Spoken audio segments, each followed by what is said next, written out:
Yun mga ka-best friend, welcome back na naman dito sa ating YouTube channel. At syempre mga ka-best friend, unang-una pakisubscribe ng ating channel at pakiclick po yung bell at click nyo po yung all. At syempre yung ating Facebook page, pakiclick po ng follow dyan sa ating ibaba mga ka-best friend. So ang vlog natin ngayon mga ka-best friend ay pupunta tayo dun sa farm at syempre mangunguha tayo ng kung ano mga gulay yun doon. At kukuha rin tayo ng manok mga ka-best friend doon. Maglalakad tayo ng 10 minuto simula dito sa kalsada papunta dun sa loob ng farm mga ka-best friend. Pagdating natin dun mga ka-best friend ay kambing at iba pang mga alagang hayop ang bumungad sa atin. Kukuha rin tayo ng gulay na nakakalimutan na sa buong henerasyon. Ito po yung gulay na sa tagu at liblib na lugar na lamang ito makikita mga ka-best friend. Kaya sa mga nakakilala nitong halaman na ito mga ka-best friend ay comment down below lang. Kahit sa ang sulok ng farm ay merong pinya mga ka-best friend. At yun nga mga ka-best friend, dito na kami pumunta sa may masukal at pasukin na area ng kagubatan. Isang kamuting gubat na naman mga ka-best friend ang ating nakita dito.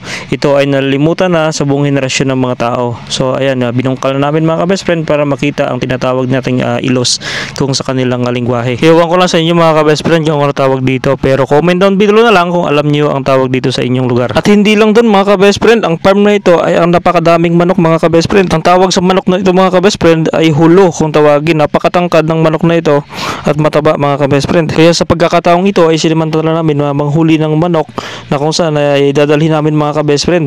At sa pagkakataong ito ay gumawa na si Papang ng pang-corner na kung saan ay mako-corner sila sa isang lugar lang mga ka-best friend. Ayan na at na-corner na nga sila. At ang mga chikiting na to ay excited naman na makahawak ng hulo ng manok mga ka-best friend. Ayan na sila mga ka-best friend at nag-aabang na itong mga bata para lang makakuha ng manok. At ayan na nga mga ka-best friend at nakakuha na tayo ng manok at napakataba nga talaga. Malo na? Akin na!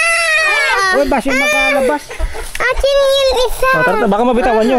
Tara, punta muna tayo doon. At dito na nga magtatapos ang ating vlog mga ka-best friend at baka maubos yung oras ninyo sa kapanonood. Kaya abangan na lang ninyo yung next episode ng ating vlog dito sa farm.